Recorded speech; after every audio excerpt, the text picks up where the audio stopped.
몇 년 전에 두 집사님 사이에 어떤 일로 인해 갈등이 있었습니다. 며칠 후에 두 집사님이 찾아왔습니다. 따로 찾아왔습니다. 먼저 찾아온 집사님이 이렇게 말했습니다. 목사님, 그 집사님 때문에 신앙생활이 참 어려워요. 이러면서 자기 마음을 하소연했습니다. 그런데 며칠 후에 다른 집사님이 찾아왔습니다. 그러면서 또 자신의 입장에 대해 하소연하는 것이었습니다. 두 사람이 서로 갈등을 하고 있었는데 문제는 서로 관점이 너무 달랐다는 것입니다. 여러분, 우리가 교회에서 신앙생활을 하다 보면 이렇듯 나와 맞지 않는 사람을 만나게 됩니다. 꼴 보기 싫은 사람이 생기기도 합니다. 여러분, 이럴 때 우리는 어떻게 해야 할까요? 오늘 성경 말씀을 통해 이에 대해 배우기 원합니다. 여러분, 혹시 내가 속한 교회 공동체에 나와 맞지 않는 사람이 있습니까? 그런데 여러분, 교회에 나와 맞지 않는 사람이 있다면 이게 아주 정상적이라는 것을 아십니까? 여러분, 사랑해서 만난 부부도 살아가면서 맞지 않는 것이 많지 않습니까? 헌데 성격도 배경도 가치관도 생각도 사상도 심지어 신앙관조차 다른 사람들이 모인 교회는 어떻겠습니까? 그래서 교회에서 나와 맞지 않는 사람을 만나는 것은 지극히 당연한 것입니다. 그러나 문제는 하나님은 우리가 이런 상황을 만날 때 마냥 그런 수준에 머물러 있기를 원치 않으신다는 것입니다. 그럼 우리가 어떻게 하기를 바라시느냐? 이제부터 예수님의 12제자 공동체를 통해 교회에 나와 맞지 않는 사람이 있을 때 하나님이 우리를 향해 어떻게 하길 바라시는지에 대해 함께 배우기 원합니다.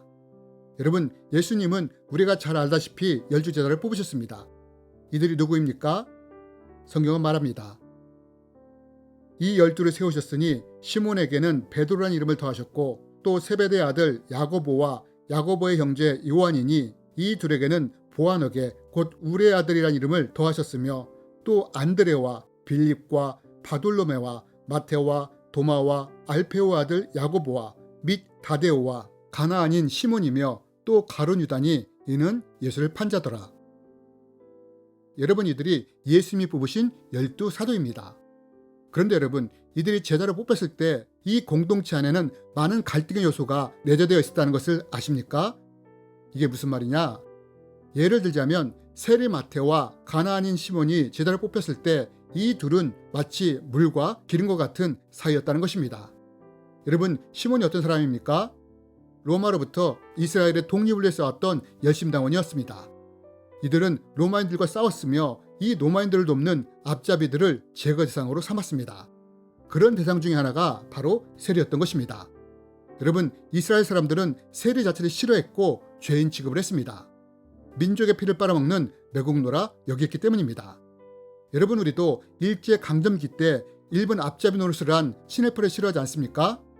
오랜 시간이 지난 지금도 이들을 싫어하는데 그 당시 직접 당했던 사람들은 얼마나 세리를 싫어했겠습니까? 마태가 제자로 뽑혔을 때 아마 대부분의 제자들도 이 마태에 대해 거부감이 있었을 것입니다. 그러나 열심당원이었던 시몬에게는 다른 제자들보다 이 마태가 더 꼴보기 싫은 존재였을 것입니다.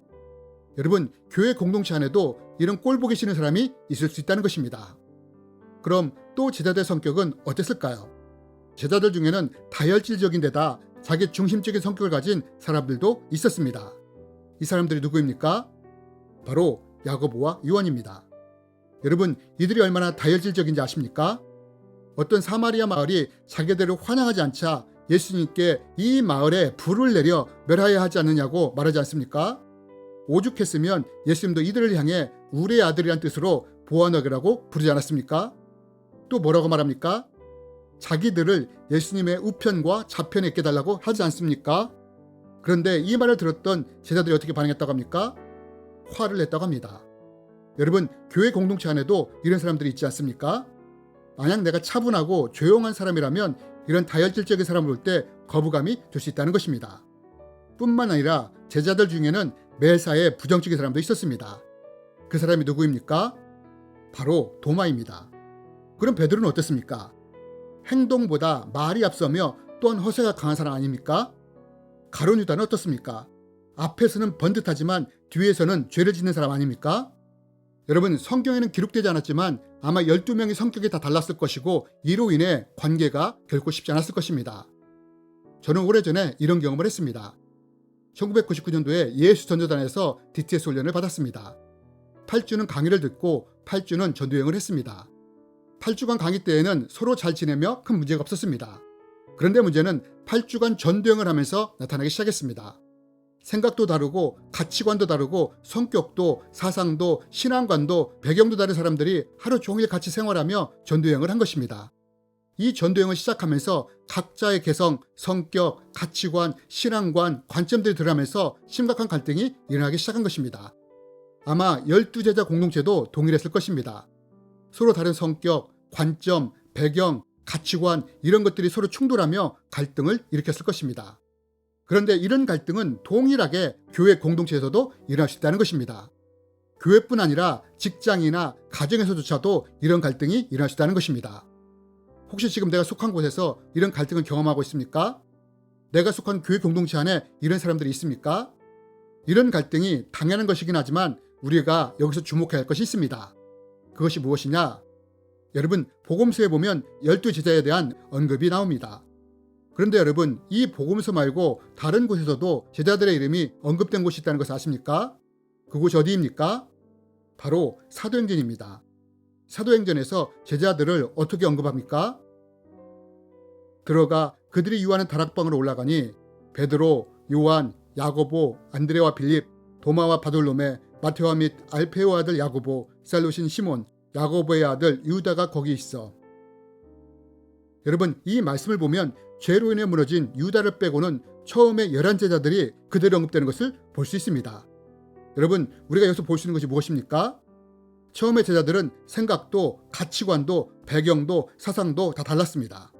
그런데 3년이 지난 후 이들의 모습은 어떻습니까? 관계가 깨어지지도 않았고 오히려 예수 그리스도 한 분만을 위해 서로 연합하며 함께하는 모습이 보이지 않습니까? 여러분, 하나님은 내가 속한 공동체에 나와 맞지 않은 사람이 있을 때 어떻게 하길 바라실까요? 우리가 여전히 복음서의 제자들의 모습에 머물기를 바라실까요? 아니면 사도행전의 제자들처럼 되길 원하실까요? 여러분, 저는 앞에서 전도여행을 하면서 서로 갈등이 있었다고 말을 했습니다. 어느 정도 갈등이 심했느냐? 서로 꼴보기 싫을 정도가 되면서 팀이 깨질 정도까지 되었습니다. 그러던 중 어느 날 하나님이 우리 팀에게 바라는 것이 무엇인지를 알게 되었습니다. 아침 예배 때 다 모여서 함께 찬양을 시작했습니다. 서로 얼굴도 보기 싫었고 전도여행만 빨리 끝나기를 바랐습니다. 그런데 찬양이 끝난 후 한 형제가 팀을 향한 마음을 나누면서 회개하기 시작했습니다. 그러자 너도 나도 감정을 나누며 자기 마음을 회개하기 시작했습니다. 그러면서 서로 안아주며 서로 격려하는 시간을 가졌습니다. 그리고 그날 어떤 일이 일어났느냐? 우리가 머물고 있던 숙소에 희한한 일이 벌어졌습니다. 누군가 몰래 수박을 놓고 간 것이었습니다. 또 얼마 지나지 않아서는 어떤 사람이 고기를, 어떤 사람은 음식을 놓고 갔습니다.